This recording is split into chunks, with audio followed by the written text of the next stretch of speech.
Star Wars Skeleton Crew is just 1 week away. To prepare, here's everything you need to know about the new series, its characters, its setting, and some responsible speculation on what we might get to see. According to the official synopsis, Skeleton Crew tells the story of 4 kids searching for their home planet after getting lost in the Star Wars galaxy and the strange aliens and dangerous places they encounter on their adventure. Another official description reads, Star Wars Skeleton Crew follows the journey of 4 kids who make a mysterious discovery on their seemingly safe home planet, then get lost in a strange and dangerous galaxy. Finding their way home and meeting unlikely allies and enemies will be a greater adventure than they ever imagined. There are some slight important differences between those two that I'll talk about a little later, but the basics are all there. Skeleton Crew has been described as Stranger Things or The Goonies in space. It's the kids on bikes genre, or in this case, it's kids on speeder bikes. Creator John Watts has clarified that while the series stars 4 kids, it is not a kids' show. Based on the trailers, I would say it's more aligned with The Goonies or E.T. than Stranger Things, which starred children but still could get quite violent and intense even in its first season. So I'm personally getting the vibe that Skeleton Crew leans more towards a kid-friendly tone, but I don't mean that as a criticism. E.T. is a beautiful movie that focuses on Elliot and his siblings, but also has a great story about their mother.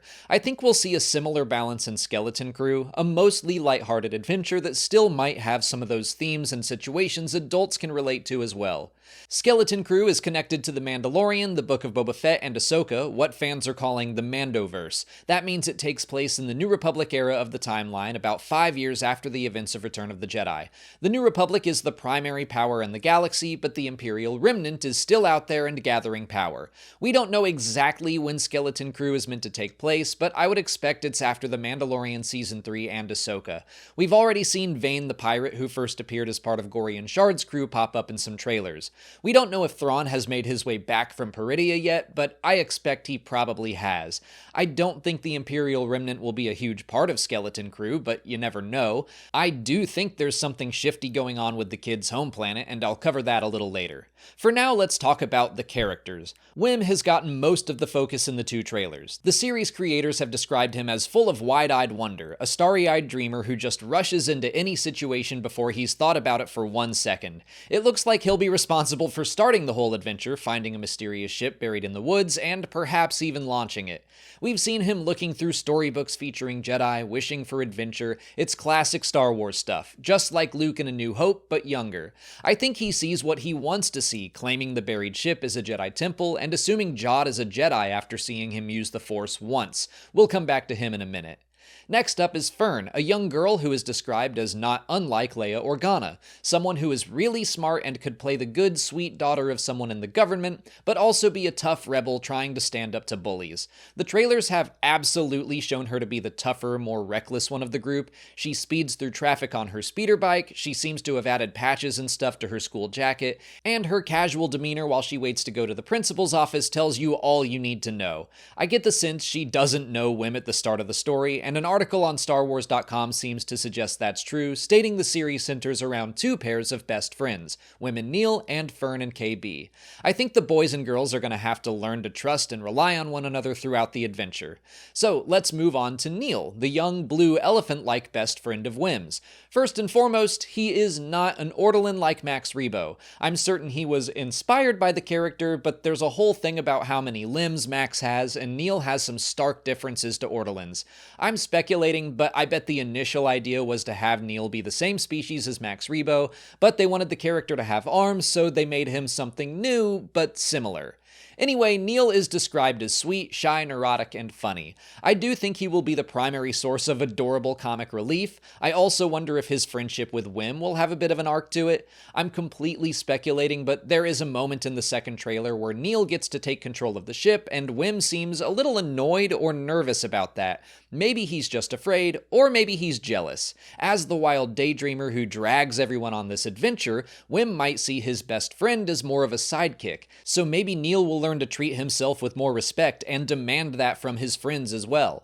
Finally, our main cast of kids includes KB. We know the least about her so far, but she's been described as quiet, thoughtful, intellectual, and a tech whiz. I bet she'll be like Data in The Goonies, maybe not with all the inventions, but the smart outside-of-the-box thinker that can get them out of desperate situations. I look forward to getting to know her better.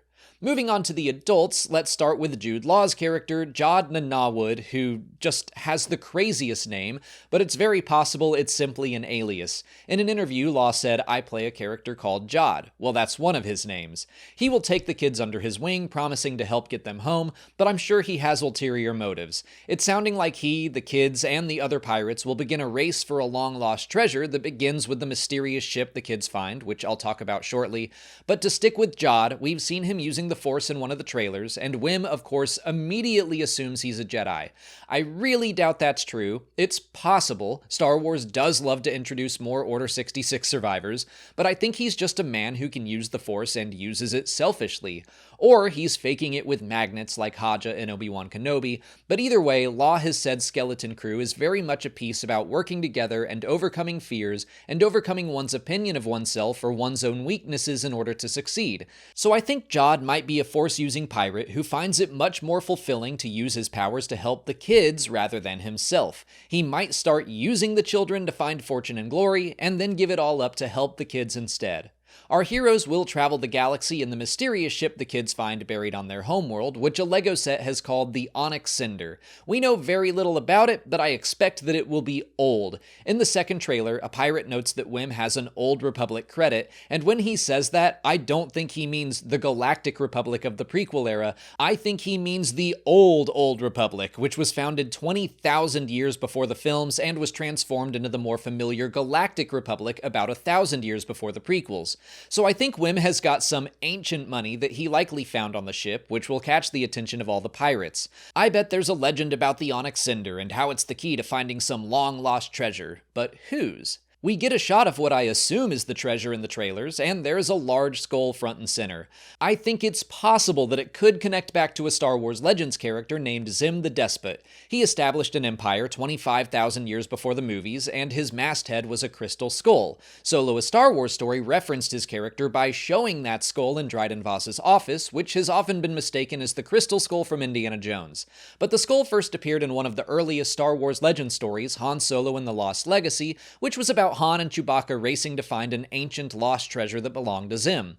The skull and Skeleton Crew doesn't appear to be crystal, and skulls are just familiar pirate iconography, so I'm not saying this treasure definitely belongs to Zim, but I am saying there's a chance.